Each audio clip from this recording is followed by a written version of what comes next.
23 third है। 26। चलो भैया पढ़ाई करें इसका। सर तो अभी चेक भी तो नहीं हुए ना थोड़े से। चेक है वो, अब जैसे आप क्या है वो सेकंड बेस्ट नीचे से जो होते हैं उन सब की बात की, तो उनका तो क्या है। चलिए आगे की बात करें। हम लोगों ने देख लिया था कि metals of medium reactivity, highest reactivity में कुछ खास नहीं पढ़ना है, ये हाईएस्ट रिएक्टिविटी में कुछ पूछा नहीं जाएगा।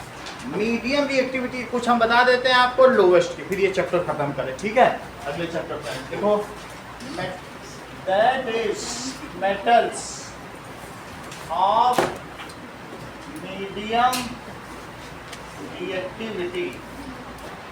मीडियम रिएक्टिविटी की बात करें तो मीडियम रिएक्टिविटी में मैंने आपको बताया था कि कार्बोनेट वाले होते हैं। कार्बोनेट वाले में मैंने आपको जिंक का बता दिया था। जिंक की मेटलर्जी पूरी की जा चुकी है। और देखो बुक में जो मीडियम रिएक्टिविटी की हेडिंग के अंतर्गत और कौन से दिए गए हैं।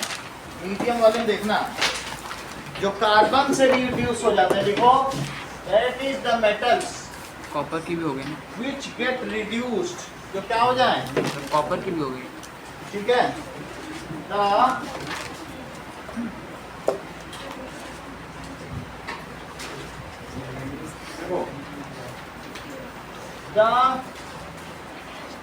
मेटल्स,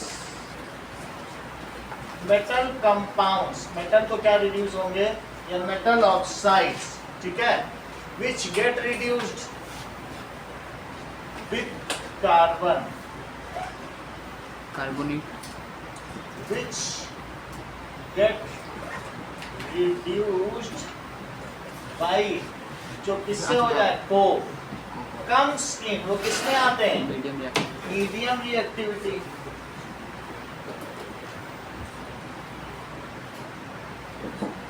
ये होता है। अच्छा इसमें कौन से हैं कि it covers zinc, manganese and iron. It includes zinc, manganese and Fe. zinc की हो गई। अब लिखो मेटलर्जी ऑफ मैंगनीज।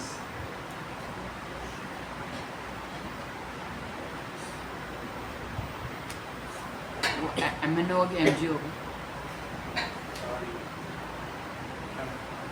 तो इसको किससे किया जाता है, it is done ore of manganese is pyrolusite. इसका और का नाम है पाइरोल्यूसाइड, दैट इज MnO2। और इसको किससे डील किया जाएगा, MnO2 is treated with aluminium, क्योंकि लिक्वा सरकाना में मग अल मंजन, दैट इज लिक वा सरकाना, सरनाका, मग अल, फिर मन तो इससे ऊपर वाले से कर लेते हैं क्योंकि एल्युमिनियम चीपर भी पड़ता है। तो ऐसा करने से वो उसको डिस्प्लेस कर देगा। Aluminium being more reactive then Mn इन रिएक्टिविटी सीरीज, तो वो उसको हटा देगा और खुद ऑक्साइड बना लेगा। Mn फ्री हो जाएगा और Al2O3 बन जाएगा। तो इस तरीके से हम इसे कर सकते हैं। यहाँ 2 है तो यहाँ 2 लिखिए। अब यहाँ 2 है, यहाँ 3 है, तो आप क्या करें, दैट इज इसको 3/2 कर दें क्या, ठीक है। अब जरा चेक करो, O भी बैलेंस है, M यहाँ 3/2 है, तो यहाँ भी क्या कर दो 3/2। देखो Mn बैलेंस है, O को जरा चेक करो, O 3 है, O यहाँ कितना है 3, Al कितना है 2, Al तो सब कुछ बैलेंस है। 2 से मल्टीप्लाई कर दो, तो 2 से मल्टीप्लाई करने पर क्या होगा, 3Mn O2 plus 4Al gives 3Mn plus 2Al2O3, that is 2Al2O3. It is exothermic reaction, so large amount of heat is liberated in this. इसमें heat निकलती है. This is exothermic reaction.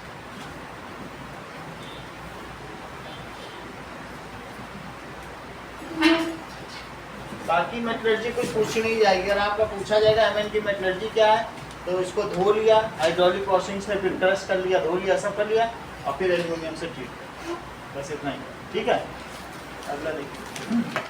Sir हाँ, sir find out कर देना। कौन सा? पूजा ने भी ठीक किया, इनके 6 मार्क्स हैं, पिछले से अच्छा किया है। पीछे तो बहुत खराब किया था, अभी थोड़ा इम्प्रूव हुआ। ये खुशी की बात है कि अब लगातार ये। अगला देखिए, मेटलर्जी ऑफ आयरन।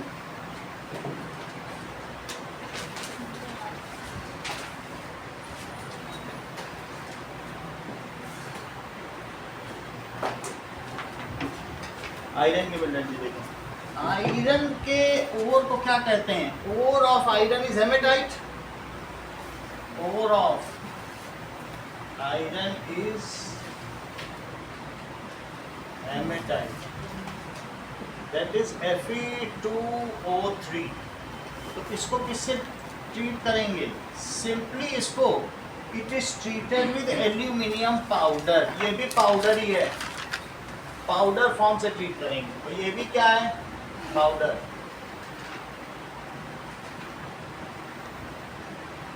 सिर्फ आपको Fe2O3, Fe2O3 कुछ नहीं है, ये रेड कलर का होगा, ऐसा रेड ब्राउन, ये समझो रस्ट है, आयरन रस्ट। Fe2O3 कुछ नहीं है, ये आयरन रस्ट है। और एल्यूमिनियम के पाउडर ले लो, कहीं भी एल्यूमिनियम को क्रश करने की मशीन आती है, पाउडर मिलता है बाजार में, खूब मिलता है, केजी के 100 रुपए किलो मिलता है। ये है, इन दोनों को जस्ट मिक्स कर दो। अच्छा, जब मिक्स करेंगे तो क्या होगा बताओ? ये ज़्यादा रिएक्टिव है, Al किससे ज़्यादा रिएक्टिव है? Fe से। मग अल मन जन कर फी, देखो एल्यूमिनियम और इसमें देखो कौन ज़्यादा रिएक्टिव है? तो Al Fe को फ्री कर देगा और क्या करेगा? खुद का ऑक्साइड बना लेगा, इस तरीके से Fe मिल जाएगा। इस रिएक्शन में इतनी हीट पैदा होती है कि उस हीट की वजह से आयरन पिघल जाता है, और इस रिएक्शन को थर्मिट रिएक्शन कहते हैं। और रेलवे ट्रैक में अगर इन दोनों का मिक्सचर डाल दो, ये पिघला हुआ लोहा अपने आप वेल्ड कर देगा, ना किसी तार की जरूरत, ना इलेक्ट्रिसिटी। इसको रेलवे ट्रैक को जोड़ने के लिए इसे इस्तेमाल किया जाता है। तुम्हारी बुक में चित्र भी बना, देखो इस चीज को। That is, this reaction liberates, बना हुआ है कि नहीं? This reaction, in this reaction, ये अलग से भी पूछा जाएगा। In this reaction, large amount of heat is liberated.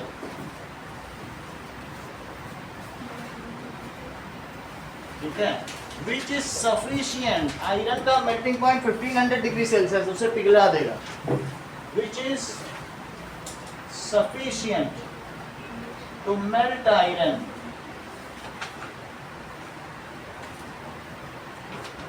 This is called thermic reaction. इसे thermic reaction है। 2 मार्क्स का क्वेश्चन आ सकता है।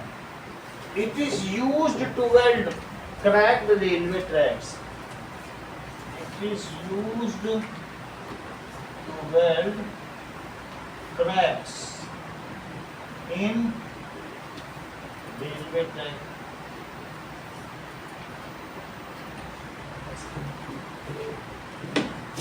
अब आगे की चीज देखो, हम लोगों ने मीडियम रिएक्टिविटी के तीनों कवर कर लिए हैं। कौन कौन से? एक जिंक हमने कल कवर कर लिया है। दूसरा मैंगनीज, जो अभी अभी हमने कवर कर लिया। मैंगनीज आप लोगों ने देख लिया था, पाइरोल्यूसाइट होता है और ब्लैक कलर का होता है। मैंने को आपको दिखाया जा चुका है।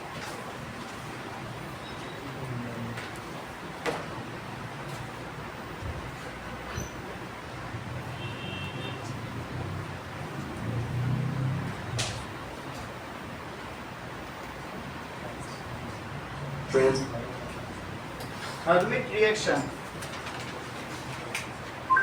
Thermite reaction.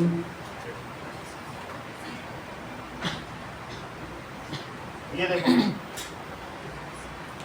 इन दोनों के बीच की रिएक्शन है। अगर इसको आप देखो, कुछ नहीं करना, बस उसमें रख देना है।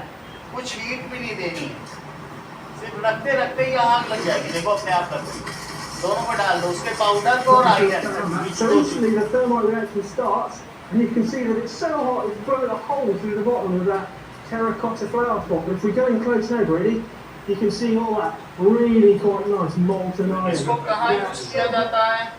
इट इज यूज्ड टू, ये देखो ये सब इसमें भर दिया गया, नीचे ट्रे जहाँ टूटा है, बाकी मिट्टी लगा दी चारों तरफ, तो नीचे मिट्टी लगी है, यहाँ पे ये मिट्टी है और ये वेल्ड कर देगा।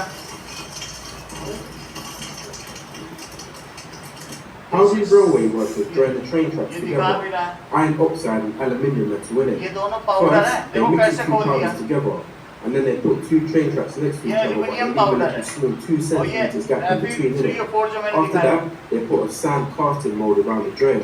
Then they pour the mixture into the sand mold and ignite it and that. Now this reaction is one of the hottest reactions in the What's whole that world, fam. It burns at 2,500 degrees Celsius. This is 3,500. half the temperature of the sun's surface, brother. ये Oh अपने my आप ही जलने days. लग गया।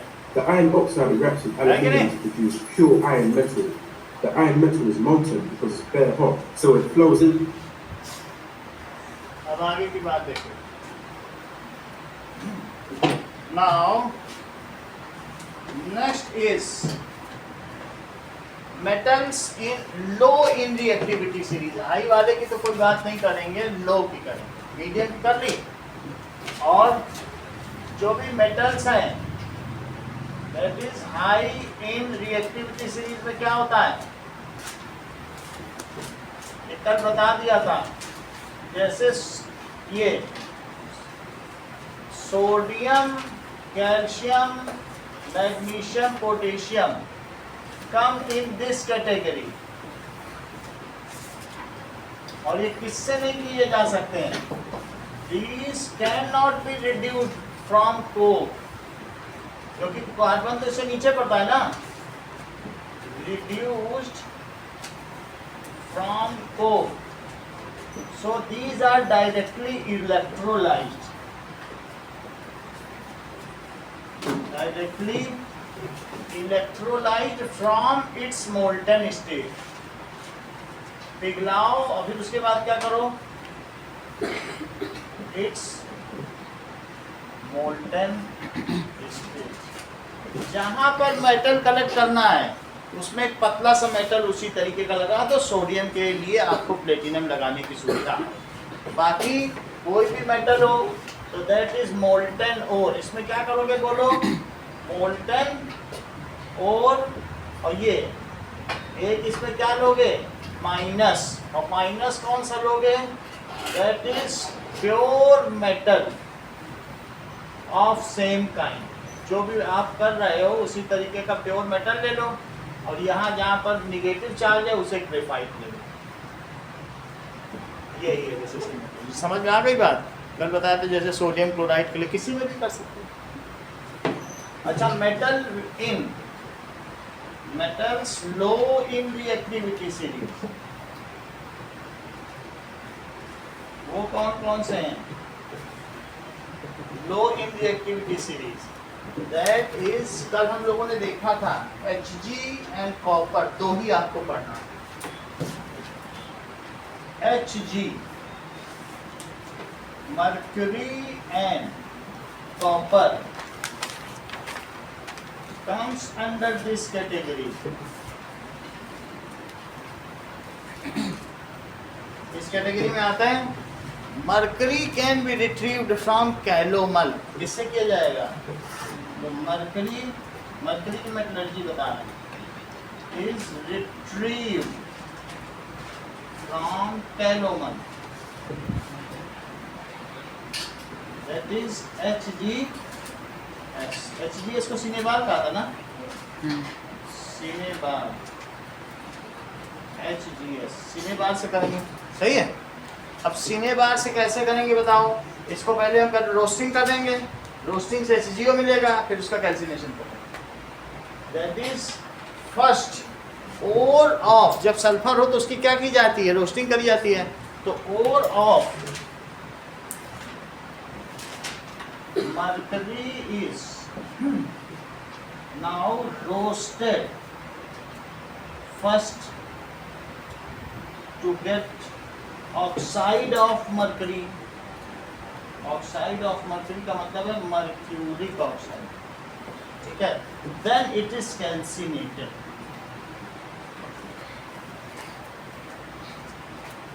इसको वंदना पिछली class में भी बता दिया गया है. दैट इज कैसे किया जाए. HGS में सबसे पहले O2 डालो तो क्या होगा, HGO बन जाएगा, तो साथ में SO2 निकल जाएगा. यहाँ 3O है तो इसे क्या लिख लो 3/2 और फिर पूरे में किससे मल्टीप्लाई कर दीजिए 2 से.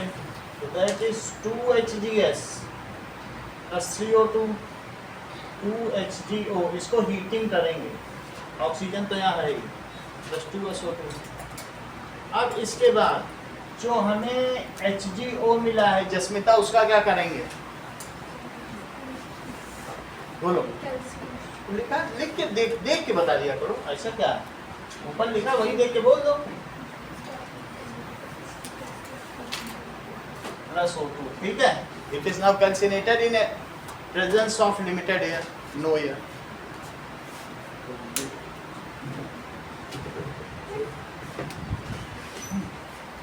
आगे देखिए, इन टेक्स्ट क्वेश्चन पे आ जाइए.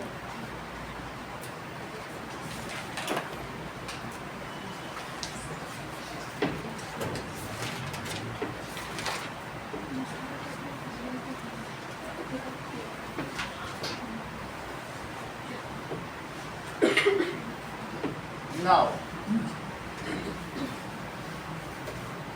interest questions इंद्रजीत किस पेज पे हैं? 53 से. पेज नंबर 53, मेरे नंबर 53 पर है. So define the following terms. पहला क्वेश्चन देखो, मिनरल भी मैंने बता दिया है, और भी बता दिया है, गैस भी बता दिया, ये तीनों ही होते हैं.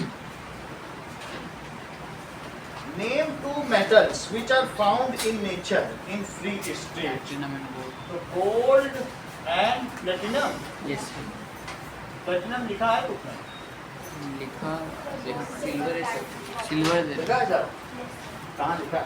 सर 50 पेज में.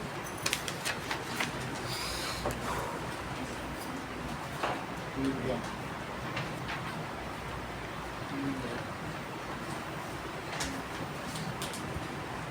कहाँ पे लिखा है? सर वो स्टार्टिंग में अच्छा दे रखा सर स्टार्टिंग में. गोल्ड, सिल्वर, ठीक है, फिक्स्ड है. So gold and platinum are found in nature in free state. अगला देखिए, what chemical process is used for obtaining a metal from its oxide? So क्या किया जा सकता है, मेटल ऑक्साइड्स, जो मेटल ऑक्साइड है ऑफ मीडियम रिएक्टिविटी, अगर मीडियम रिएक्टिविटी के आर हीटेड along with इसके साथ कोक, ठीक है, टू रिड्यूस इट, किसमें रिड्यूस करना, इनटू मेटल. ऐसा यही केमिकल प्रोसेस है. फॉर एग्जांपल जैसे ZnO, तो ZnO को कार्बन के साथ हीट करें तो क्या मिल जाएगा, Zn+CO. ये तो मैंने बात की है मीडियम रिएक्टिविटी की. अब मेटल ऑफ लो रिएक्टिविटी जैसे HgO है, उसको तो सीधा हीट करके पा सकते हैं, उसके लिए कुछ नहीं करना है. उसको पायरोमेटल सीधा हीट करो, मेटल मिल जाएगा, क्योंकि कोक से रिड्यूस नहीं कर सकते. तो मेटल वो कोक से करना नहीं है उसको, वो ऐसे ही जब दे रहा है तो कोक भी क्यों खर्च करना. So metal oxide of low reactivity are simply heated, उसको हीट करो, ठीक है, इट गेट रिड्यूस्ड, ये रिड्यूस हो जाएंगे उतने ही, टू लिबरेट मेटल, या रिड्यूस्ड टू मेटल. तो ऐसा आप कहेंगे. फॉर एग्जांपल अगर HgO हो लो रिएक्टिविटी का मर्क्यूरिक ऑक्साइड, तो क्या कहा जाएगा, मर्क्यूरिक ऑक्साइड। जो मर्क्यूरिक ऑक्साइड ना बोलना चाहें तो वो मरकरी 2 ऑक्साइड बोलें, दोनों ही नाम चलता है। और इसको सिंपली हीट करें तो क्या बनेगा, Hg+, दोनों लिख देना। अब आगे देखिए, मेटल्स ऑफ हाई रिएक्टिविटी, अगर high reactivity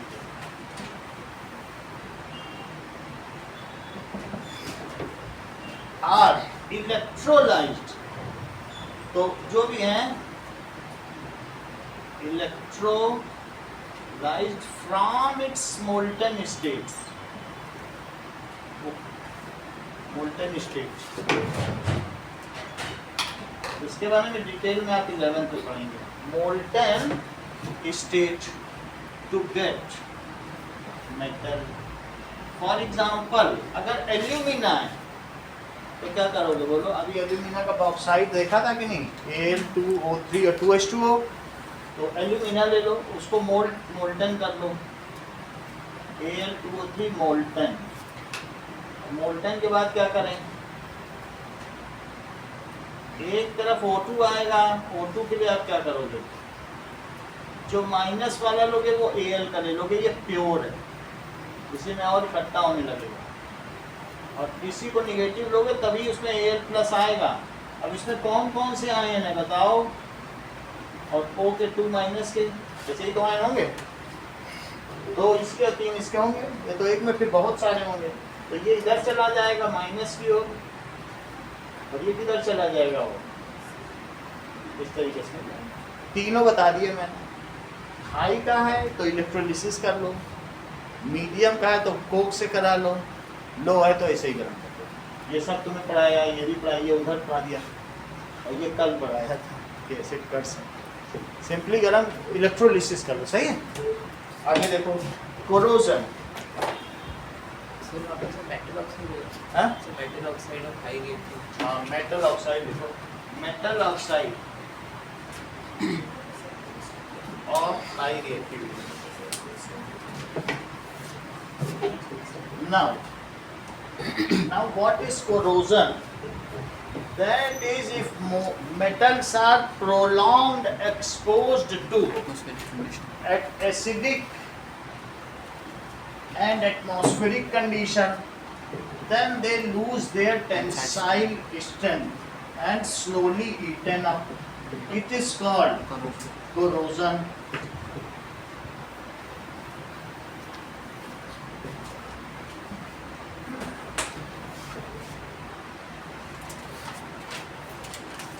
When metals are prolonged exposed to heat, moisture and acidic condition,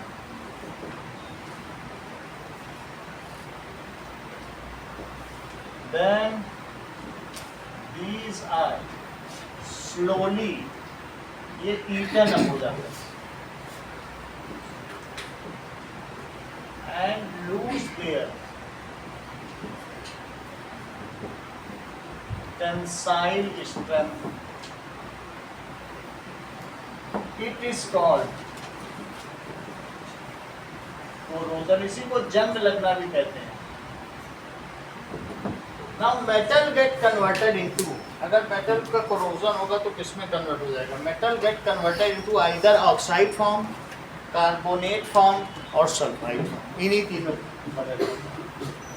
so metals are converted either into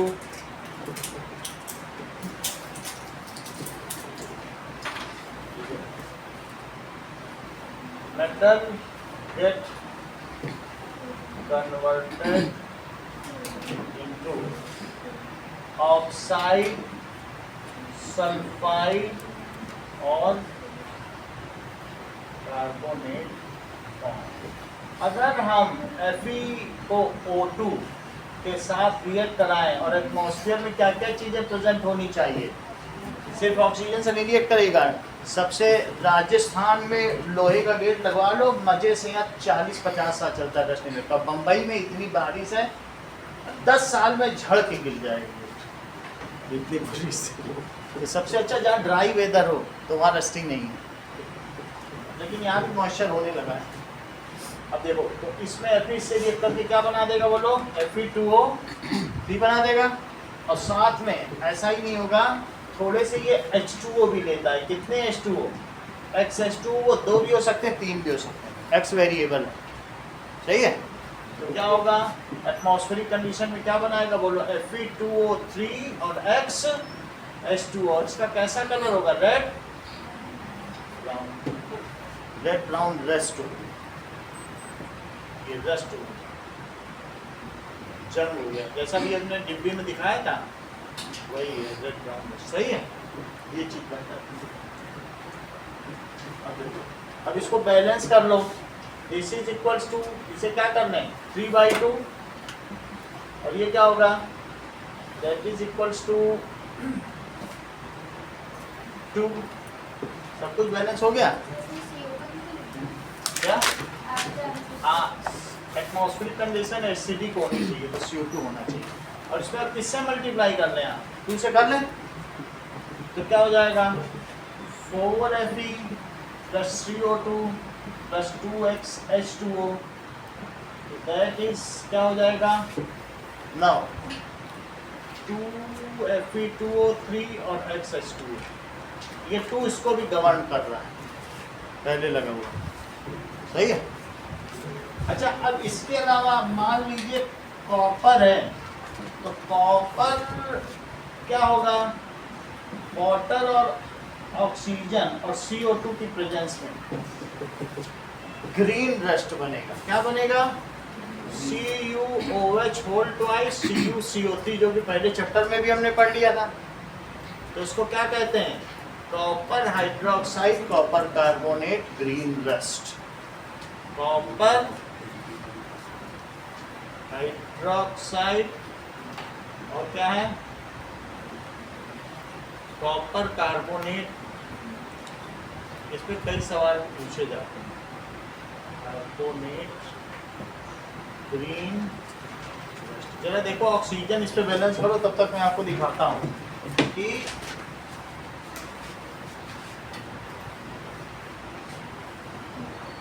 ये आपको इनाम में मिलेगा पहले, लेकिन अब इसमें जो भी कॉपर था वो ग्रीन रस्ट में बदल चुका है।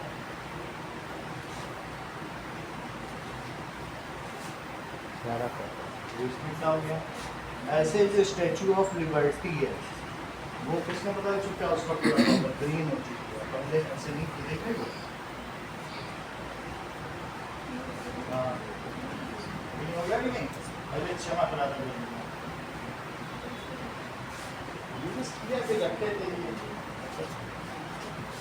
सही है।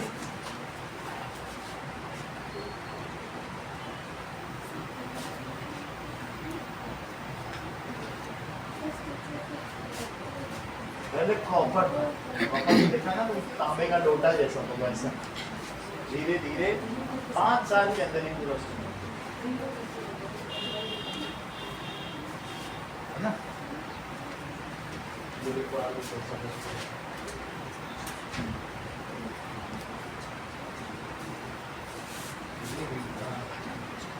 तो ये क्या है, ये कॉपर का, अब इसको बैलेंस कर देते हैं। यही जो कॉपर का ग्रीन रस्ट है, ऐसा ही रस्ट निकाल के इन डिब्बियों में डाला गया। दैट इज, ये देखो ये वाला ये कॉपर का, ये ग्रीन रस्ट सही है, और भी रखा हुआ। चलो, तो या तो कार्बोनेट बदलेगा, मेरे ख्याल से ये बैलेंस है। ऑक्सीजन देख लो 3 4 5, तो 2 2 4 1 5, यहाँ से यही इक्वेशन, ये बहुत पूछी जाती है इक्वेशन। यहाँ डॉट लगाना, कुछ लोग प्लस लगाते थे, गड़बड़ हो जाएगा, ठीक है। मिक्स्ड ऑक्साइड है। तीसरा इस सिल्वर का देखिए, that is rusting of silver, that is tarnishing of silver, तो उसको भी देख लें। दो है, दो अभी कर देते हैं, बैलेंस कर देते हैं। Equation for tarnishing of silver, इसको दो करो।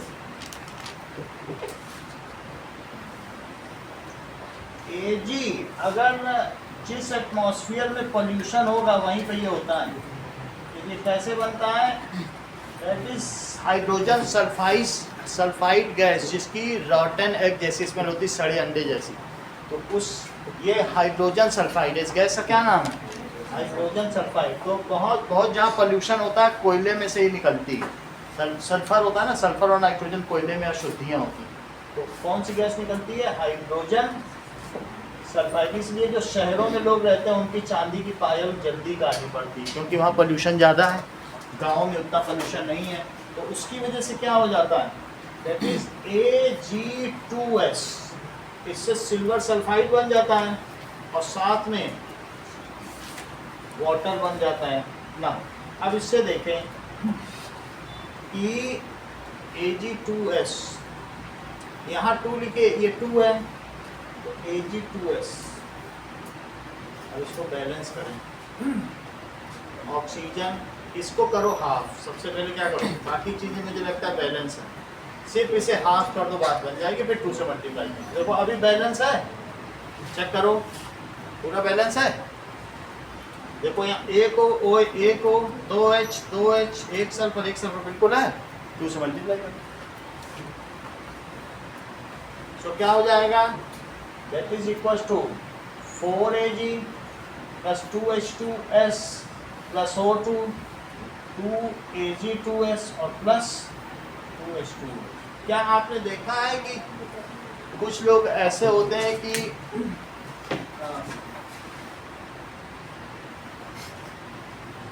कौन सी ज्वेलरी होती है जो काले काले चांदी की होती है?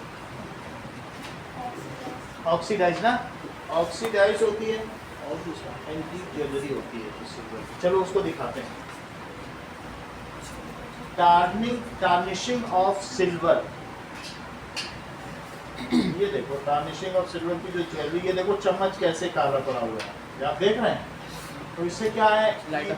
हाँ, जहाँ पर भी आप मेहरानगढ़ चले जाओगे तो वहाँ खूब दिख जाएगा, ऐसे काले पड़े हुए हैं। वहाँ हाथी का हौदा ये सब रखे हुए, सब काले पड़ गए।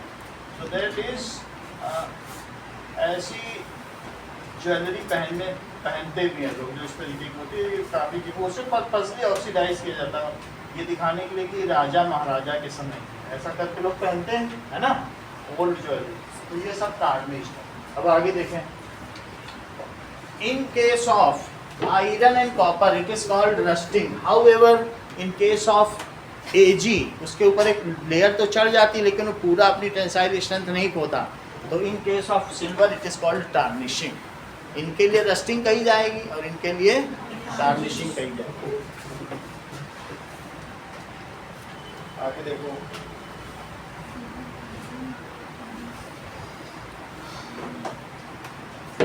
ना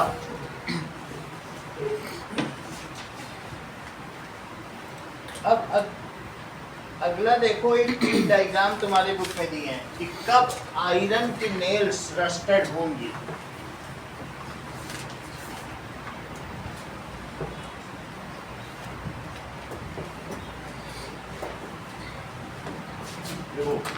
इन case of iron and copper भी रस्ट करता है। It is called in case of iron and copper rusting of copper. इसमें भी जब रस्टिंग होती देखो कैसी बुरी हालत हो गई। आप ये देख रहे हैं कॉपर की पाइप है, एसी की पाइप कैसे रस्ट हो गई है। तो इन केस ऑफ, तो उससे लिखे हो जाएगी इन case of iron and copper it is called, ये जो कोरोजन का प्रोसेस है, it is called rusting. Heat का मतलब है कोरोजन। और इन केस ऑफ सिल्वर, ठीक है, कोरोजन इज कॉल्ड टार्निशिंग। चलिए, एक एक्टिविटी दिखाई गई है जिसमें ऊपर एयर है और बाकी यहाँ पर कॉर्क लगा हुआ है। तो नेल को रस्टी बना दिया इसने, वाटर में भी डाला और एक नेल डाल दी तो नेल में ऊपर एयर था तो इसको मॉइस्चर भी मिल रही है, एयर भी मिल रही है। एयर में क्या चीज़ कंटेन होती है? CO2 भी होती है, और क्या होता है? O2 भी, दोनों ही मिल रहा है उसको। और मॉइस्चर कहाँ से मिल रहा है? वाटर से। तो ये क्या होगा? गेट रस्टेड, ये रस्टेड हो गया। अच्छा दूसरे में देखो, जिसमें क्या था, यहाँ तो इसमें रस्टिंग हो जाएगी आयरन नेल में, लेकिन दूसरे में ये पूरा रस्ट हो गया, रस्ट हो गया। मान लीजिए अगर आपने ऐसा किया है, तेल डाल दिया, तो क्या इसमें रस्टिंग होगी? ये नेल इसमें डूबी है, और डूबे होने के बाद इसमें आपने क्या किया है? ऊपर ऑयल है, oil and water, so does not get rusted, ये रस्टेड नहीं होगा। आगे देखो, मान लीजिए आपने इसमें कैल्शियम क्लोराइड ही डाल दिया, तो क्या होगा? कैल्शियम क्लोराइड एक डिहाइड्रेटिंग एजेंट है, निर्जलीकरण। सिलिका डाल दो कैल्शियम क्लोराइड, तो वो क्या करेगा बताओ? एनहाइड्रस का मतलब है, एनहाइड्रस। एनहाइड्रस का मतलब है कि जो वाटर को भी एब्जॉर्ब कर ले। ये किसमें प्रॉपर्टी होती है? जो CaCl2 है, हाँ। वो वाटर को एब्जॉर्ब कर ले, करके क्या बना लेगा? CaOH का होल ट्वाइस बना लेगा, और 2HCl। तो इससे क्या पता चल रहा है कि इसने वाटर एब्जॉर्ब कर लिया, अब इसके ऊपर कोई वाटर है, so that is air do not contain any moisture, सारा मॉइस्चर इसने खींच लिया। तो अब इसके ऊपर भी आपने नेल रखी, तो ऐसी स्थिति में एयर डज नॉट, ये ड्राई एयर है। कभी कभी तुम लोग थर्मस फ्लास्क खरीदते हो तो सिलिका जेल का पाउच आता है, उसमें पड़ा रहता है, तो वो बिल्कुल उसको बिल्कुल कैसा रखती है? ड्राई। अगर उसमें थोड़ा भी मॉइस्चर रहेगा तो उसमें स्मेल आने लगेगी, बैक्टीरिया पनप जाएंगे, फंगस आ जाएंगे, तो उसके लिए वो सिलिका जेल डाला जाता है। बैक्टीरिया या फंगस आ गए तो फिर क्या होगा? मान लो बनाते बनाते ही आ गया उसमें मॉइस्चर, तो फिर वो अच्छा नहीं है ना, कई दिनों तक रखा है। तो it does not contain moisture. इस वजह से क्या हुआ? No rust. क्योंकि इसको कौन कौन सी कंडीशन चाहिए? जरा यहाँ तो देखें, इसको ऑक्सीजन भी चाहिए, वाटर भी चाहिए, CO2 भी चाहिए, तीनों ही वहाँ पे मिल रहे हैं। वाटर के अंदर से मॉइस्चर ले, ऑक्सीजन वो इनके लिए अवेलेबल नहीं है, ऐसी कोई रिएक्शन नहीं होती इलेक्ट्रोलिसिस का, तो वो तो जब अवेलेबल होगी तो ही देता है। जो डिजॉल्व ऑक्सीजन की बात कर रही है वो भी इतनी कम है कि उसकी रस्टिंग तुम नहीं देख पाओगे। लीटर पर कितनी ऑक्सीजन की बॉइल्ड बॉइल्ड करके क्या कर लो? ये अच्छा कह रही हैं। देखो, अगर बॉइल्ड आपने कर दिया तो उसकी वजह से उसकी जो ऑक्सीजन है वो भी निकल जाएगी, क्योंकि जैसे जैसे किसी चीज़ को, वाटर को जब गर्म किया जाएगा तो सॉल्युबिलिटी ऑफ जो गैस होती है वो भी ख़त्म हो जाती है, और फिर उसको कूल करके फिर भरो। अगर कोई संभावना भी होगी इतने की, वो भी नहीं रह जाएगी। सही है ना? अच्छी चालाकी दिखाई से है, तभी तो थर्ड आती है। सही है। अब जरा देखो, अगले पेज पे आओ कि हमारे भारत की 1/3 आयरन जो भी है हर साल जितना निकालते हैं, जितनी मेटलर्जी करते हैं, पड़े पड़े जो मर्चेंट है ना, उनका 1/3 आयरन रस्टेड हो जाता है, बहुत नुकसान उठाते हैं। नए नए सरिया होते हैं ना बाहर, और हमारे पुल 30 साल में टूट जाते हैं। हमारे घर की लाइफ मैक्सिमम 30 साल है, इसी कोरोजन की वजह से। ये कोरोजन थोड़ा हीट में होता है, जबकि यूरोपियन कंट्रीज जो किधर पे रहते हैं बोलो? हम लोग कहाँ पे हैं? ट्रॉपिकल रीजन में। हम किस रीजन में? जो ट्रॉपिक्स के बीच में पड़ता है उसे क्या कहते हैं? जो ट्रॉपिक ऑफ कैंसर से ट्रॉपिक ऑफ कैप्रिकॉर्न के बीच में, कर्क वृत्त से मकर वृत्त के बीच जो पड़ रहा है उसको कहते हैं उष्ण कटिबंधीय क्षेत्र, दैट इज ट्रॉपिकल रीजन। ये क्या है? और इंडिया कहाँ पर आता है कि तुम्हें मालूम है? यही तो आ रहा है इंडिया। सो ट्रॉपिकल रीजन में रहने वाले जो लोग हैं वो इसी से परेशान है, उनका कोरोजन बहुत है। क्यों कोरोजन है? क्योंकि यहाँ सूर्य की किरणें सीधी पड़ती, सबसे ज़्यादा बारिश यहीं है। बारिश होगा, मॉइस्चर भी मिल गया और सब कुछ मिल गया, और मॉइस्चर है और सारा कुछ बिल्कुल वैसे ही कोरोजन के लिए। लेकिन जो यूरोप है वो कहाँ पड़ता है? सब ट्रॉपिकल रीजन। कहाँ पड़ता है? सब ट्रॉपिकल रीजन की वजह से वहाँ 100 साल पहले बनाई हुई बिल्डिंग आज भी नई नहीं है। लोग कहते हैं यूरोप जाते बिल्कुल नया नया लगता है सब कुछ। क्यों नया है? वहाँ रस्ती नहीं लगती।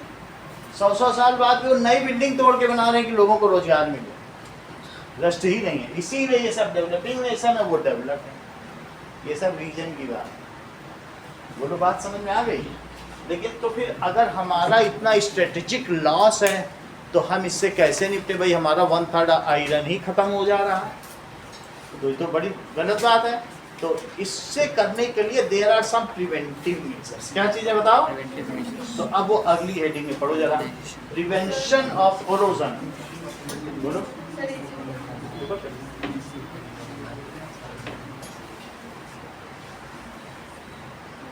चलो अब देखो प्रिवेंशन, अब तुम बता देना। ठीक है, प्रिवेंशन ऑफ कोरोजन से कैसे रोकथाम की जाए? So rusting can be prevented. Sir sir वो पेन वाले बॉक्स में चूहा है पेन सर ऊपर चढ़ रहा है, येलो बॉक्स के ऊपर। सर ऊपर से दिख रहा है ऊपर से ना, सर अभी दिखेगा आप इसको बाहर से देखिए। सर अभी दिख जाएगा निकलेगा, निकल जाएगा इसको। वो बीच में छुपा हुआ उसको पकड़ नहीं पाएंगे। हाथ से चढ़ गया तुझे कि पकड़ना ठीक है, काट लेगा काट सकता है ना, फिर सही नहीं है, इन्फेक्शन हो जाएगा। सही बात है उसको ठीक करेंगे। चल अब देखो, rusting can be prevented by which method? Rusting can be prevented by painting, greasing। Painting से, ग्रीसिंग से कर सकते हैं, एंड गैल्वेनाइजेशन, ये सब करना है। बाय पेंटिंग, पेंटिंग की जा सकती है, और इसी तरीके से coating of primer. Sir prime coating of primer. Primer का नाम क्या हो सकता है, हमको बताओ कोई? रेड ऑक्साइड हो सकता है। कौन सा हो सकता है? ये येलो वाला भी था। और येलो ऑक्साइड भी हो सकता है। रेड ऑक्साइड क्या है? दैट इज Pb3O4 सिंदूर। अभी बता देंगे, ठीक है? या फिर क्या बताया अभी इन्होंने? Correct, that is yellow primer. एक रेड प्राइमर आता है और एक कौन सा आता है? Yellow primer, that is CrO3 chromium का। ये दोनों ऊपर पड़ते हैं Fe से। तो अगर Fe में Fe2O3 बनता है, कहते हैं हटो ऑक्सीजन मेरे पास आओ, Fe फ्री करते हैं। ठीक है, इन सब से। और by galvanisation, greasing and galvanisation, 5 चीजें बताई आपसे। ग्रीसिंग एंड गैल्वेनाइजेशन, इस तरीके से प्रिवेंट किया जाए। चेक करिए। नाउ देखो,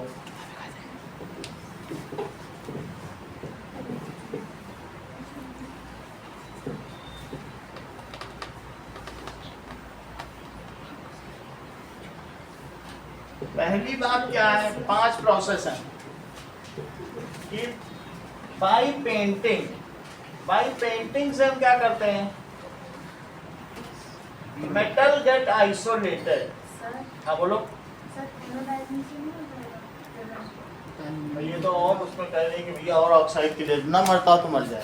बहुत चालाकी दिखा नहीं, कह रहे उसको उसपे ऑक्साइड की लेयर चढ़ाओ, उसे अभी मार डालो। जहाँ वो एल्यूमिनियम होता है ना,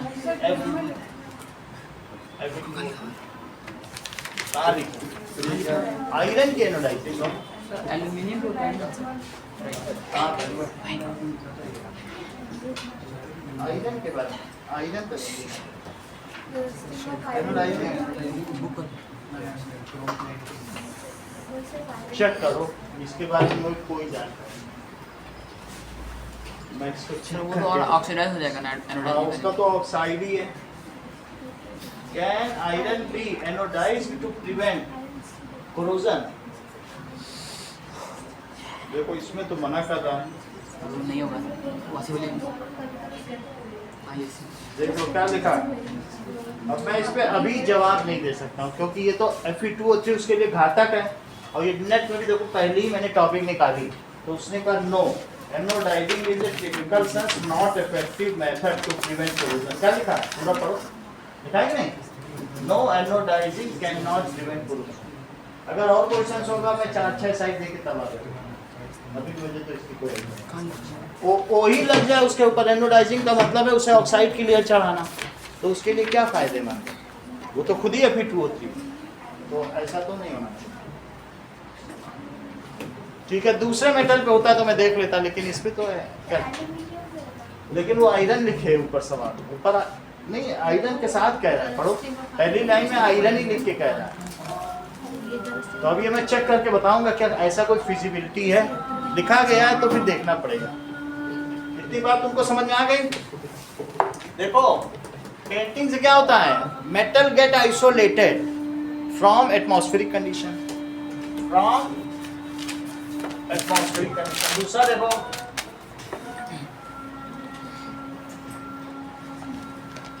दूसरा बाई कोटिंग प्राइमर से क्या होगा बताइए? अगर आपने उस पे Pb3O4 लगा दिया तो जो आपने अगर उसमें कोटिंग प्राइमर, तो प्राइमर कंटेन लेड, इसमें क्या चीज होगी? लेड एंड क्रोमियम, क्या चीज होगी? और अगर आयरन में इफ आयरन गेट रेस्टेड तो क्या होगा बोलो? तो क्या होगा? Then a displacement reaction takes place.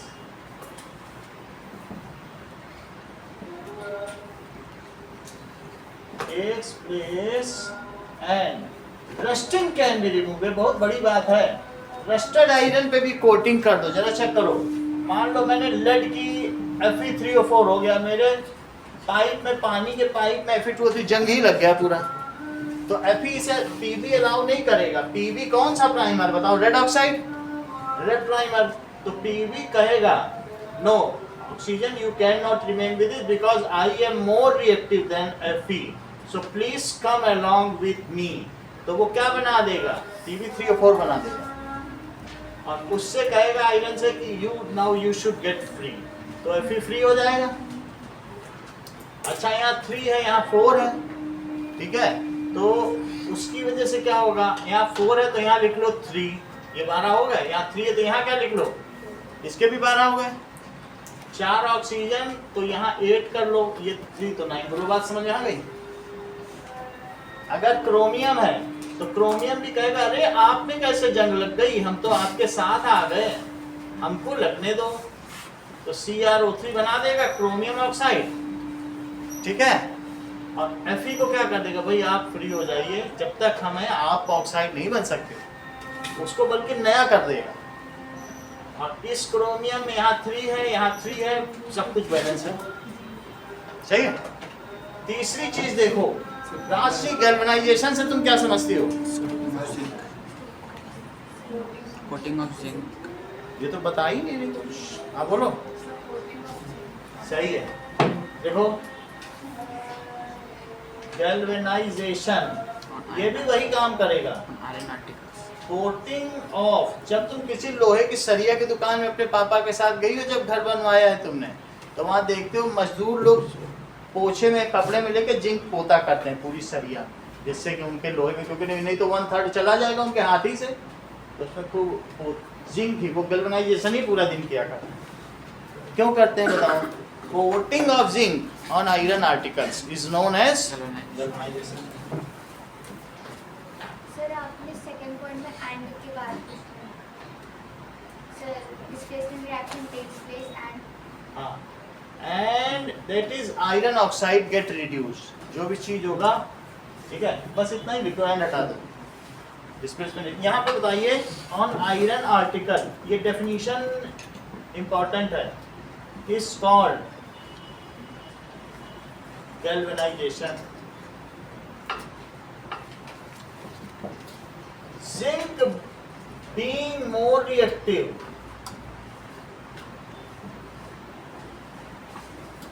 does not allow iron to get oxidized. Check करो, अगर मान लो Fe2O3 बन भी गया है और तुमने जिंक की कोटिंग कर दी है तो जिंक क्या कहेगा इससे कि हम आपसे ज्यादा एक्टिव हैं, let oxygen come along with me and you should get free. It is a kind of displacement reaction. तो जिंक अगर ऑक्सीजन ले लेगा तो क्या बनाएगा 3ZNO और Fe को ये मुक्त कर देगा तो that is Fe is now free. सही है, बिल्कुल वही काम हो रहा है इन तीनों में। जो ज्यादा रिएक्टिव है उनके पास ऑक्सीजन आ जा रही है। सर वहाँ पे पेंटिंग लिखा है। क्या हाँ पेंटिंग होगा ना, पेंटिंग करो।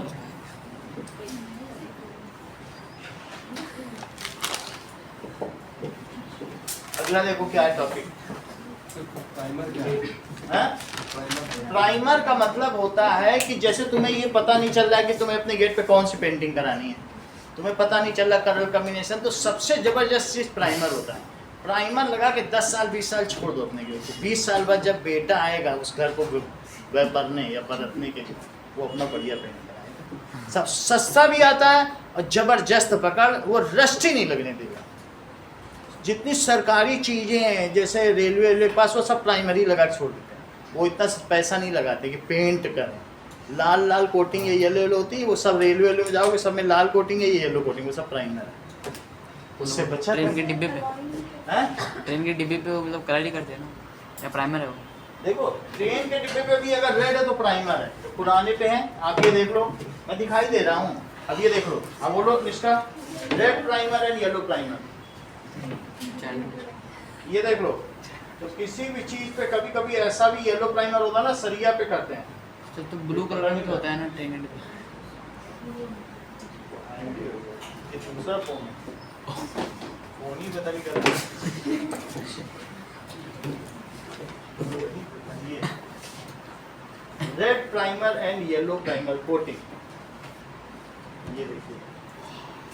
तो इसमें ये सब सरिया में किया हुआ, ये येलो प्राइमर। तो ऐसे कर देते हैं, ये सब रेड प्राइमर।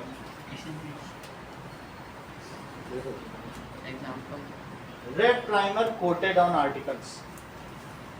तो अगर रेड प्राइमर की कोटिंग होगी तो इस तरीके से होगा, ये जैसे इस पे किस चीज़ की कोटिंग करी जा रही है, तो ये रेड प्राइमर की कोटिंग है। तो ये देखो now galvanization done on iron articles, ये देख लो कैसे Galvanization done on iron articles shaped just like वो lead. उस पर पुताई कर देते हैं जिंक की। ये देखो ये कर रहा है, तो ये इसमें देखो मैं बता रहा हूँ, जिंक की कोटिंग कर दे रहा है। जिंक सोल्यूशन है ये, जिंक को उस पर डाल दिया तो क्या हो गया, ये गैल्वेनाइजेशन हो गया।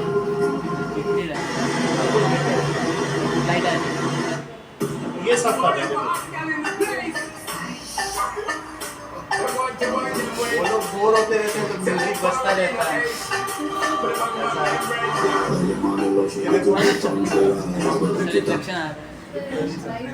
तो वो जिंक का रिफ्लेक्शन है ना, लाइट का। कोई बात नहीं, तुम्हें ऐसे ही गैल्वेनाइजेशन हो गया। तो किसी भी चीज पर गैल्वेनाइजेशन करने पे क्या है, कोई ऐसा जरूरी नहीं है, बस आपको बता देना एक बताई है जिंक की साइंस जिंक है। अब आगे का देखो, ये सारी बात हो गई। अब हम देखेंगे कि नाउ अगर मैं कहूं कि 1 कैरेट गोल्ड और 1 कैरेट डायमंड, तो कैरेट में क्या अंतर है बोलो? सर क्रोम प्लेटिंग क्या होता है? क्रोमियम की प्लेटिंग, जैसे क्रोम और निकिल की प्लेटिंग कर दी जाए। गैस चूल्हा है उसमें निकिल क्रोमियम की प्लेटिंग कर दो तो वो कभी भी रस्टेड नहीं होगा। चूल्हा तुम्हारा आयरन का है लेकिन उस पर किसकी प्लेटिंग कर दी बताओ? क्रोमियम और निकिल की। कभी गैस चूल्हे पे जंग लगती है?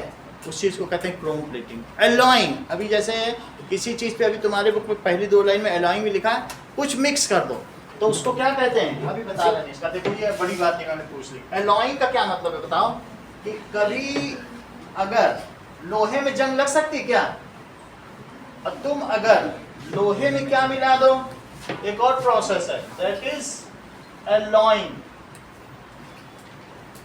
कि if 1% carbon is alloyed with carbon, किससे साथ एलॉयड कर दिया जाए, विद कार्बन, एंड साथ में निकिल क्रोमियम,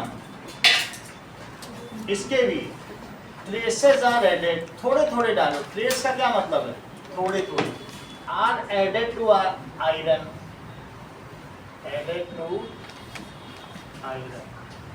तुम क्या समझते हो, मान लीजिए ये पिघलता हुआ लोहा है और इसमें तुमने 1% क्या डाल दिया, 1% कार्बन डाल दो और साथ में 0.5% क्या डाल दो, निकिल क्रोमियम। ये ऐसा बन जाए एलॉयड, ठीक है, 1% carbon is alloyed with iron, किसके साथ कर दिया, आयरन, तो Fe के साथ है, इसका नाम पड़ेगा स्टेनलेस स्टील। सिर्फ कोयला मिला देने से, घर में देखो कैसे बर्तन है, कभी रस्ट लगता है क्या, सिंक में डाल देती हो गिलास, सुबह क्या जंग लगा हुआ मिलता है, और नाम क्या है कि स्टेनलेस, जंग रहित लोहा, नाम भी वही रखिए, स्टेनलेस स्टील के बर्तन। तो ये क्या बन जाएगा, तो that is called stainless steel. Alloying is also a good method. जो हम लोगों की बाइक्स है, तुम्हारी स्कूटी के पहिए सब लोहे के हैं, लेकिन थोड़ा थोड़ा इधर उधर की कोई चीज मिला दी, एलॉय बन गया, अब कभी रस्ट ही नहीं लग रहा उसमें, कोई रस्ट लग रहा है कभी किसी के पहिए में, that is it makes stainless steel. 30 साल पहले ऐसा नहीं था, 30 साल पहले जो हम लोगों के बाइक के पहिए थे उसमें पेंटिंग करानी पड़ती थी, उसमें जंग लग जाता था, और फिर बाद में उनसे पूछते थे हम लोग, जब नई बाइक लेते तो कहता था अरे साहब ये एलॉय की, अच्छा एलॉय की है, हम लोग सोचते थे क्या बोल रहा है एलॉय, लेकिन पता चला कि एलॉय में तो कभी रस्ट नहीं लग सकता। एलॉय क्या चीज़ है, जब किसी चीज़ की, पीतल में कभी रस्ट लगता है, भगवान की घंटी में जो मंदिर पीतल की घंटियाँ चलती है, ब्रॉन्ज में कभी लग सकता है, एलॉय बना दिया तो रस्ट नहीं लग सकता, सही है, तो इसलिए एलॉइंग बहुत जरूरी है। आगे देखिए, क्रोमियम प्लेटिंग, ये भी नई चीज है। अब एक 5वां चीज देखो, that is if iron articles are electroplated. हाँ लिखा 0.05,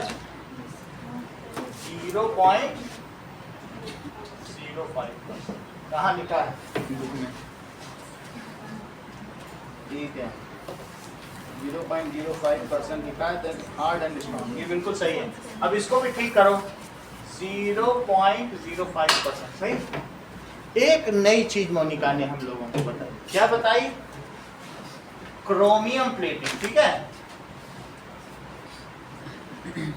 ये क्या कहना चाहती हैं, इनका कहने का मतलब है कि सर आप गैस चूल्हे को लटका दो,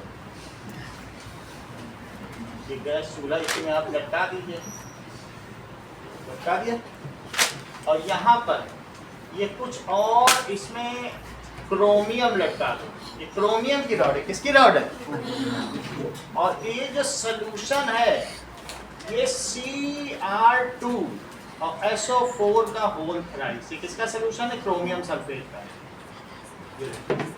किसका सॉल्यूशन। जब बताओ ये तुम्हारा गैस चूल्हा पूरा निगेटिव रहेगा तो क्या धीरे धीरे क्रोमियम इस पे चलता चला आएगा, ये क्रोमियम है, और सल्फेट कहाँ जाएगा, बोलो सल्फेट कहाँ जाएगा, तो इसमें ये दैट इज क्रोमियम धीरे धीरे जाएगा तो पूरा क्रोमियम चढ़ जाएगा। अभी मैं तुमको वीडियो भी दिखाऊंगा कि इसमें क्या है कि चांदी डालो सोना निकालो, यही इलेक्ट्रोप्लेटिंग है, उसमें सिर्फ आपको यही टांग देना है, बहुत चल रही, जोधपुर में भी हर जगह चल रही, आप अपना लेके जाते हैं, अब वो उसी में इमिटेशन या उसमें क्या गोल्ड कोटेड ज्वेलरी आजकल नहीं आती है, दैट इज रोल्ड गोल्ड, तो वो चीज़ है। तो इसमें जब ये डाला जाएगा, पूछेगा कि भाई 5 सेकंड डालूंगा तो इतने पैसे लगेंगे, 10 सेकंड डालूंगा तो इतने एम्पियर की करंट बहाऊंगा तो इतने लगेंगे, वो ऐसा पूरा बताएगा। तो that means as soon as the chromium is coated over it, then it becomes rust free. इस पे किसकी कोटिंग कर दी जाए? दैट इज, अब ये देखो, एक वीडियो देख लें फिर हम आगे बढ़े। That is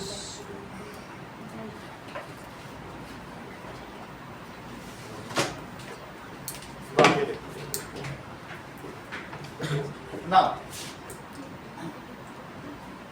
electroplating of gold on silver article. Electroplating of ये gold देखिए। on silver article. విద్యార్థులు ఇప్పుడు మనం Copper ఎలక్ట్రోప్లేటింగ్ purification. ప్రాసెస్ గురించి తెలుసుకుందాం. ఇప్పుడు उसके भाव को समझो, నీటిని आसानी పోసి से समझो। కాపర్ సల్ఫేట్ స్ఫటికాలను అందులో వేసి ये देखो, वैसे उसको हमने एसिड इसका हटा दिया,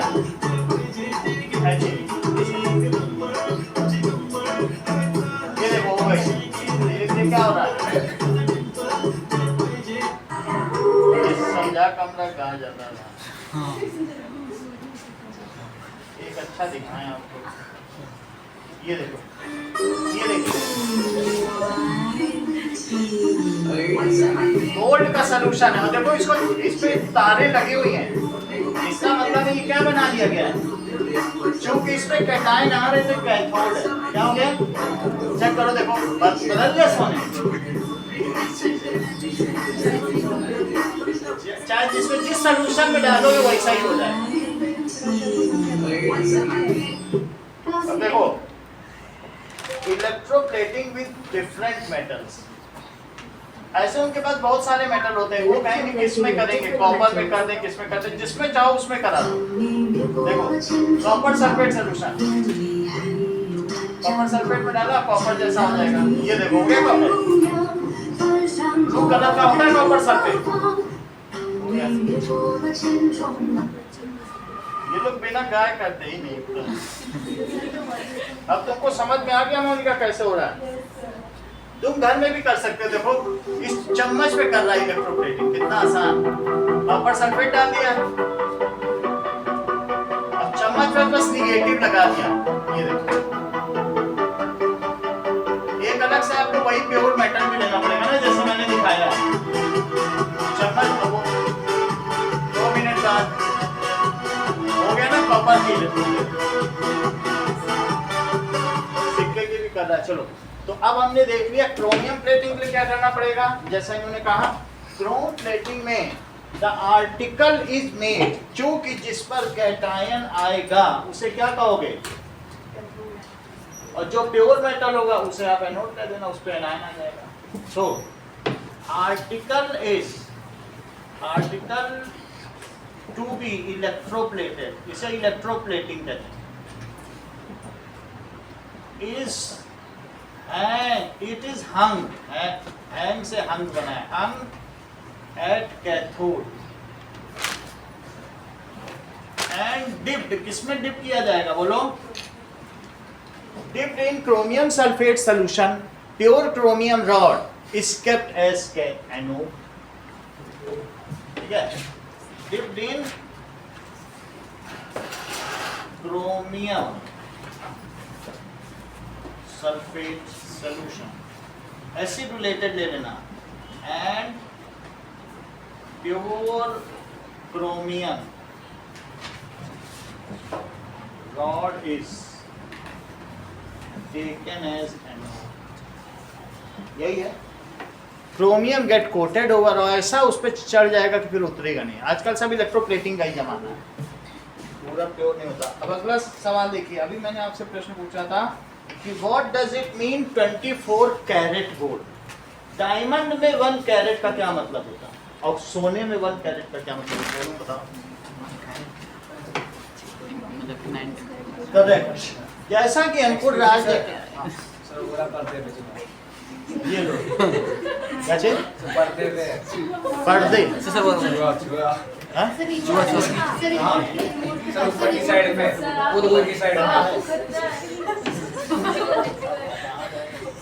ऊपर की साइड सर चढ़ा हुआ था सर। चढ़ेगा तो उसको निकाल सकते हैं, उसको हम लोग क्या करें?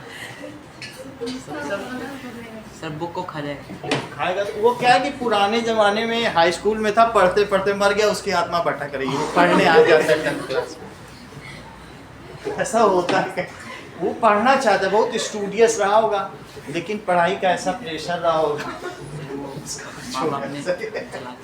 अब हम आगे बढ़ते हैं, ठीक है। चूहे पे ध्यान देंगे तो क्या होगा? कुछ और थोड़ी था, चूहे कुछ करेंगे, वो लगता है बोर्ड इसके का पकौड़े बनाएंगे। एक बिल्ली खा लेंगे तो सही। चलो अब आगे देखें। असली बात तो रही है पलक, डायमंड में 1 कैरेट क्या है? डायमंड की हार्डनेस। करेक्ट। इतना कैसे जानते हैं? इसीलिए ब्राह्मणों ने राज किया ना। 1 carat means 200 milligram in case of diamond. समझ में आ गई बात? जबकि डायमंड में कैरेट, उसका तो बुक में सब लिखा, बुक से ही तो देख के बोल रहा है। दैट इज डायमंड में कैरेट का मतलब है उसके वेट से, और गोल्ड में कैरेट का मतलब उसकी प्योरिटी से। ये सब क्वेश्चन एमसीक्यू के हैं, ये अलग नोट है। In diamond carat implies its weight, इसके वेट को बताता है। तो 1 कैरेट डायमंड इंद्रजीत क्या है बोलो? 200 milligram and the highest carat is of Kohinoor, जो भारत की उड़ीसा की खानों से निकाला सबसे बड़ा, ठीक है कि नहीं? सो दैट इज, इस चीज को देखें, the carat of Kohinoor diamond कितना कैरेट है चेक करो। So it is 105.6 carat. तो कोहिनूर का जो वो है वेट, ये बहुत बड़ा था, लेकिन इसका वेट ये 105 से 6 गुना बड़ा था, लेकिन तराश करके इसको जब काटा गया ना तो इतना रहा, फिर भी अभी भी ये सबसे बड़ा है। सो कोहिनूर दुनिया का नूर, नाम ही इसका कोह-ई-नूर है। कोह-ई-नूर डायमंड, ठीक है, आप समझ गए ना? तो कोहिनूर डायमंड इस, जैसे आपने कहा नूर ए मुजस्सम, मुजस्सम का क्या मतलब होता है आप समझिए ना? मुजस्सम का मतलब स्टैचू या बुत, तो ऐसा बुत जिसमें नूर भरा हो, रोशनी, तो नूर ए मुजस्सम, उसका नाम रख दिया गया इस मुजस्समे में नूर ही नूर। तो कोहिनूर डायमंड इज 105.6 कैरेट। अच्छा देख लो, 1 milligram it is 10 to the power -3 ग्राम, आपको पता होना चाहिए। कभी भी होगा क्वेश्चन तो अब तो आप कर लोगे ना। अब कैरेट का देखो कि pure gold is unfit to make jewellery, ठीक है? सो 2 पार्ट ऑफ सिल्वर और copper is mixed with 22 parts of pure gold. तो इस चीज को कहेंगे कि, ठीक है, नाउ प्योर गोल्ड कितना होगा? इज कॉल्ड 24 कैरेट गोल्ड, उसे क्या कहा जाएगा? ठीक है, अगर इसमें 2 पार्ट हमने क्या मिक्स कर दिया Sneha? 2 part gold mix, gold में हमने 2 पार्ट कॉपर मिला दो, और फिर 22 पार्ट क्या है बताइए? 2 पार्ट क्या मिलाया जाए? कॉपर या सिल्वर, किसमें मिला दिया जाए बोलो? 22 पार्ट ऑफ गोल्ड। तो इसको क्या कहेंगे? कितना पार्ट गोल्ड है उसके नाम से ही इसका नाम। Now it is 22 carat. कितना हो जाएगा? 2 कैरेट गोल्ड। अगर मैं बोलो इसमें 26 में अगर मैं 6 पार्ट सिल्वर मिलाऊं तो निष्ठा तब ये क्या कहलाएगा? अगर मैं 6 पार्ट सिल्वर मिला दूं तो फिर ये क्या कहलाएगा बताओ? 18 कैरेट गोल्ड। क्योंकि अब अगर टोटल 22 पार्ट्स ही किए जाएंगे, इसके कितने पार्ट किए जाएंगे गोल्ड के? 22 पार्ट्स 24 पार्ट्स, 24 पार्ट में 6 पार्ट ये हुआ, तो बचा कितना? 18 पार्ट बचा। तो गोल्ड के अगर 6 पार्ट, पूरे गोल्ड के कितने पार्ट होंगे? 24 पार्ट। तो आप उसमें 18 पार्ट गोल्ड ले लो और 6 पार्ट कुछ और ले लो। तो अब 18 पार्ट, जितने पार्ट गोल्ड है उतने ही कैरेट को माना जाएगा। सही है? तो ये कितना हो जाएगा? 18 कैरेट गोल्ड। 18 कैरेट गोल्ड जो भी है, जितने भी पुराने राजा महाराजा हुए हैं उन सब के समय में जो मिंटिंग हुई है, सिक्के ढाले गए, वो 18 कैरेट गोल्ड के ही है।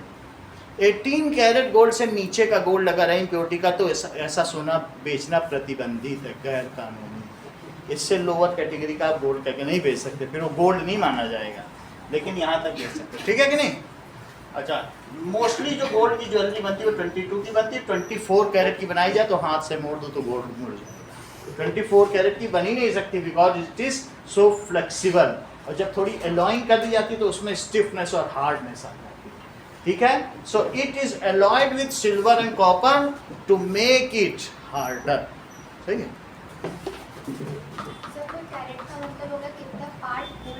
कितने पार्ट है?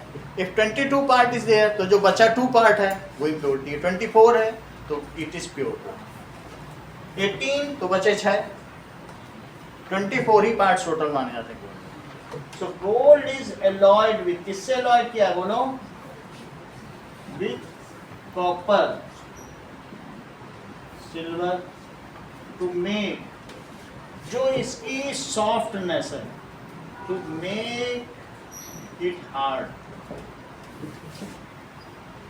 And fit for jewellery making. जो सोने के बिस्किट है वो 24 कैरेट गोल्ड है, प्योर है, और जो सिक्के हैं वो 18 कैरेट कहीं कहीं सिक्के। अब तो नहीं चलते हैं। अगला सवाल देखो, अगला टॉपिक क्या है? अब आता है अशोक का लौह स्तंभ, जो कि कुतुब मीनार के पास दिल्ली में स्थित है, पुरानी दिल्ली में। देखो इसका डायग्राम बना हुआ है। तो इसमें पूछा गया है कि पहले के जमाने में ऐसा क्या होता था जिसकी वजह से आयरन का पिलर है और इसमें रस्ट नहीं लगा। That is iron pillar. ये कब का बना हुआ है? 400 BC का बना हुआ है, और ये इंडिया में बना हुआ है। ये रॉट आयरन का है। रॉट आयरन का क्या मतलब होता है? दैट इज, देखो, आयरन पिलर।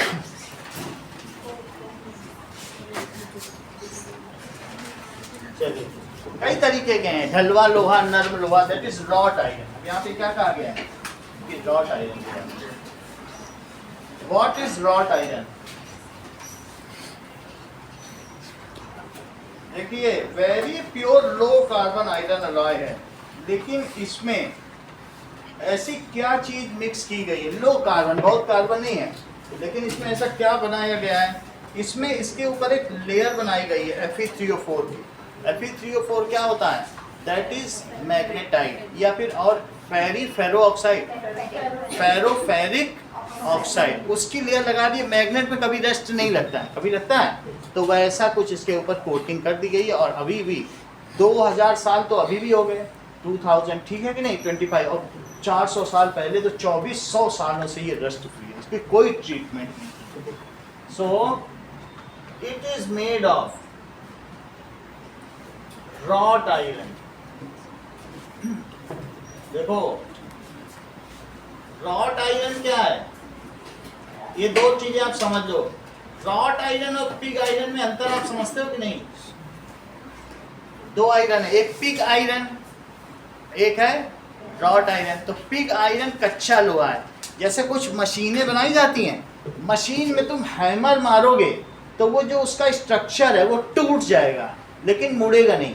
अगर मशीन के पार्ट्स मुड़ने लग जाए तो बोलो उससे जो प्रोडक्ट या नेल से सब निकलेंगे, क्या ठीक निकल पाएंगे? मशीन का काम है टूट जाना, लेकिन अपना स्ट्रक्चर वही रखना। गियर ही मुड़ जाए, जैसे अलग अलग गियर्स नहीं होते हैं, एक दूसरे पे चलते हैं, वो मुड़ा जाए तो क्या कोई मशीन चल पाएगी? तो वो बनाए जाते हैं पिग आयरन के। पिग आयरन टूट जाएगा लेकिन मुड़ेगा नहीं, और नेल मुड़ जाएगी लेकिन टूटेगी नहीं। तो जो नर्म लोहा है उसको रॉट आयरन कहते हैं, और जो ढलवा लोहा है जो किसी मशीन को बनाने के काम में आता है उसको क्या कहते हैं? Pig iron. बोलो बात समझ में आ गई? ज्यादा कार्बन मिला दो तो फिर वो वैसा ही बन जाता है। तो दिस इज नर्म लोहा फॉर मेकिंग लेन, तो उसी का बना नर्म लोहा। और उस पर किसकी कोटिंग की गई है? It is coated with magnetite Fe3O4, coated with that is ferric oxide, that is Fe3O4, जिस पे कभी भी कुछ नहीं होता। ये मैग्नेट बनाने के लिए होता है। अगला चैप्टर जब हम पढ़ेंगे ना मैग्नेटिक इफेक्ट, तो इसी से ही बनेंगे सारे मैग्नेट। तो इस ऐसा करते हैं। अब जरा देखो 8 मीटर हाई है और 6000 kg है। नेक्स्ट क्वेश्चन देखिए।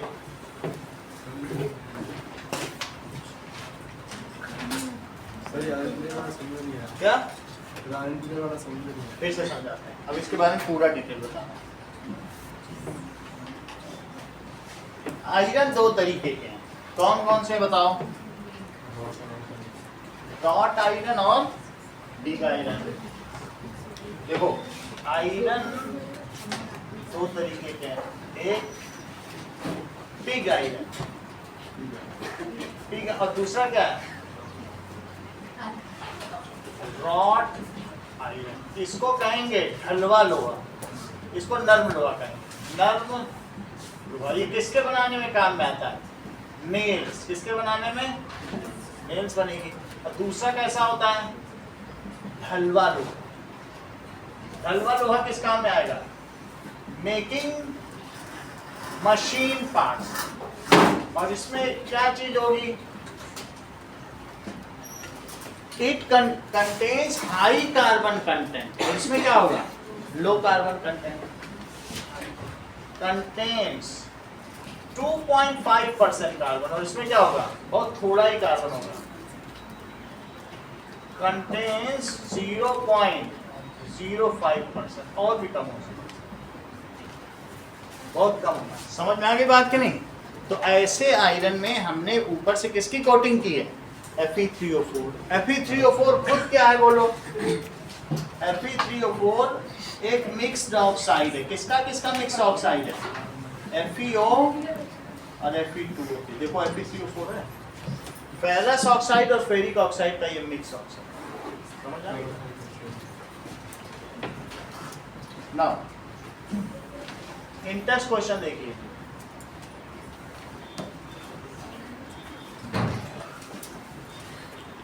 Metallic oxide of zinc, magnesium and copper were heated with following metal. तो बोलो क्या चीज होगी?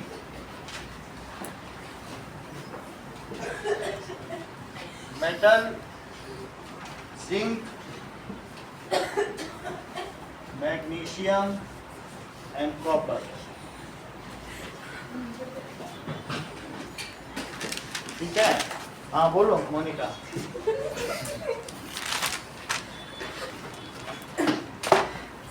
जिंक ऑक्साइड, मैग्नीशियम ऑक्साइड, और तीसरा क्या है? मोनिका जवाब दो। ठीक है, इस टेबल को पूरा करिए।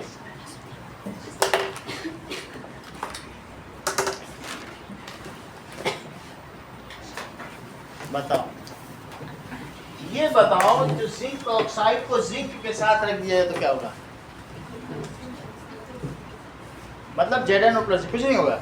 प्लस मैग्नीशियम के साथ रख दिया जाए,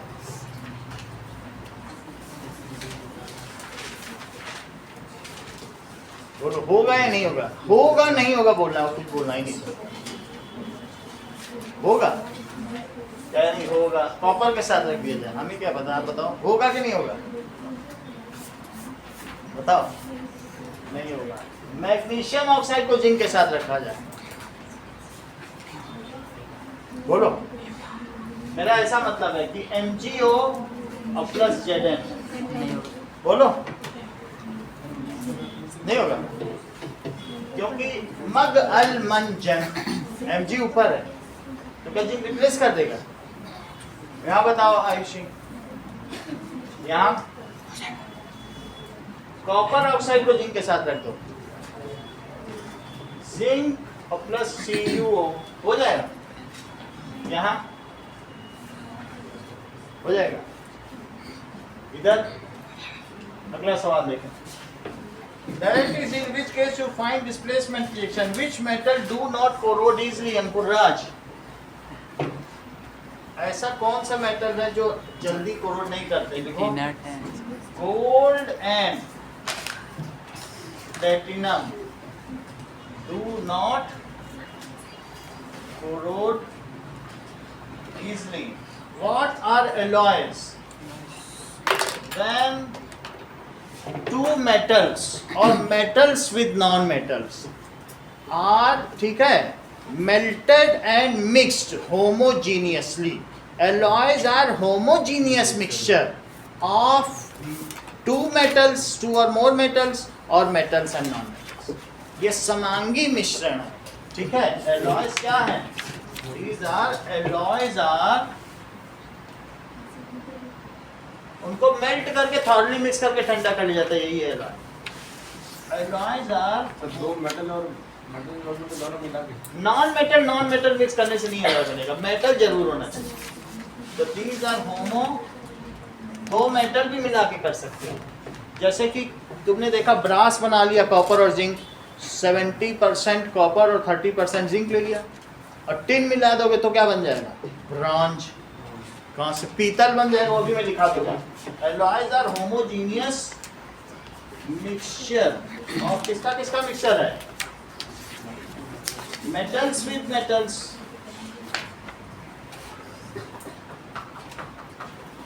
ऐसा लिखो, of two or more metals, और metals with non-metals, सही है? और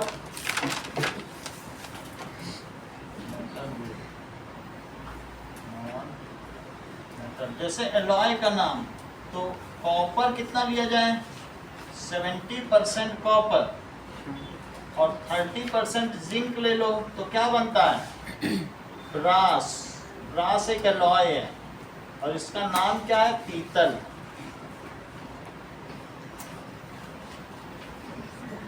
ठीक है, अब अगला देखो, दैट इज 70% कॉपर ले लो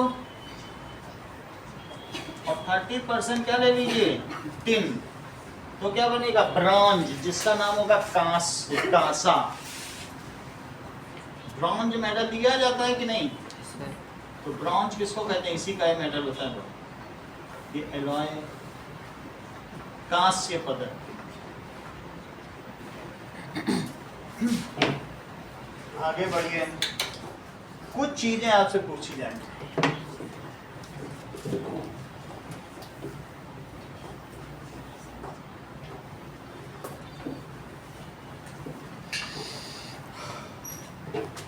Now, define करना है आपको।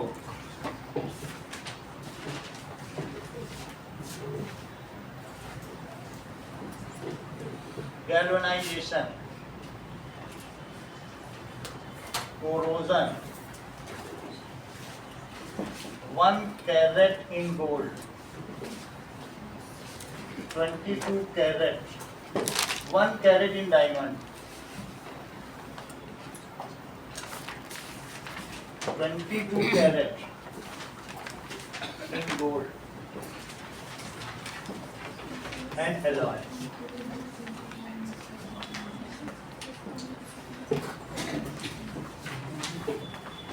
दूसरा, those metal oxides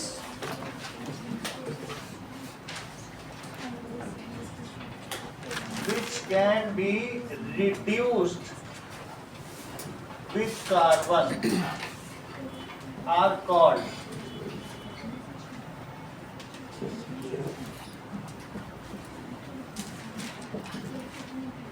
those metal oxide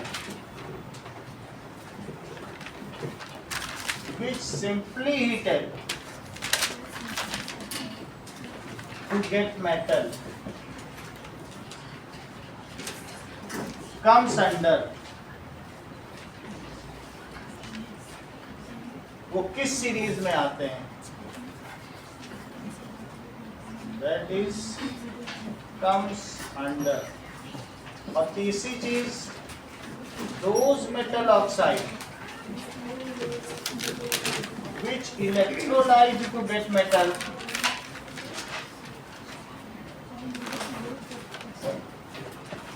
in their molten form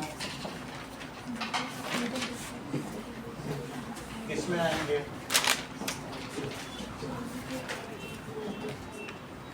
comes under। तीसरी चीज, now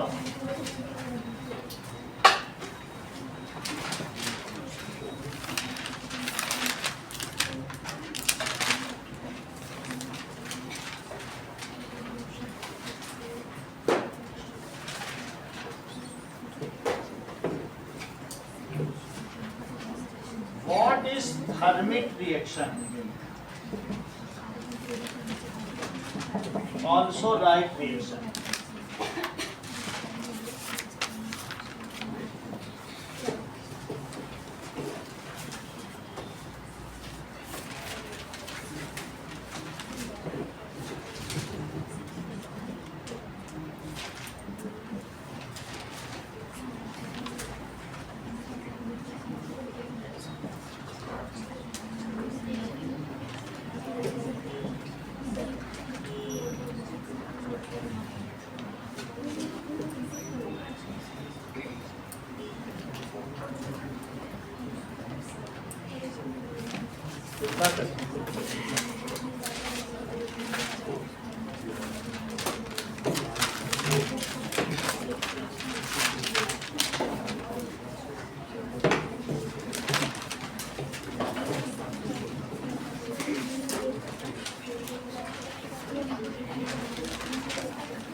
थर्मिट यही तो है, वो कहाँ?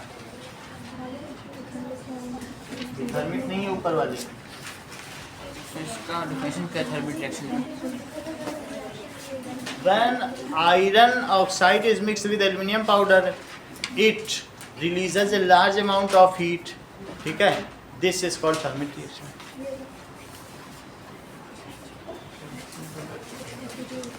सेकंड में जिसको सिंपली हीट करोगे वो कम्स अंडर लो रिएक्टिविटी सीरीज, और जो कार्बन से रिड्यूस हो जाए वो किस में आते हैं? Medium reactivity series.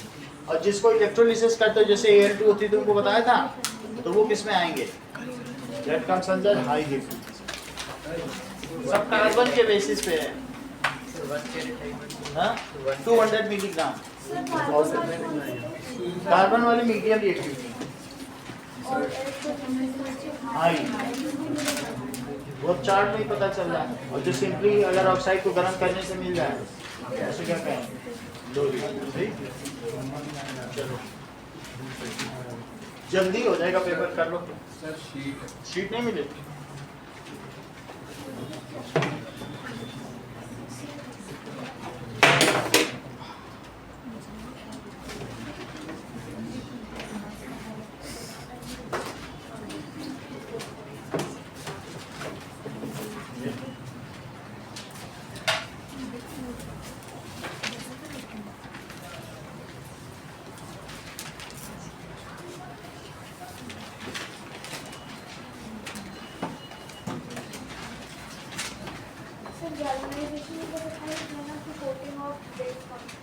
over iron articles to prevent it from cooling. Reaction नहीं है ना नहीं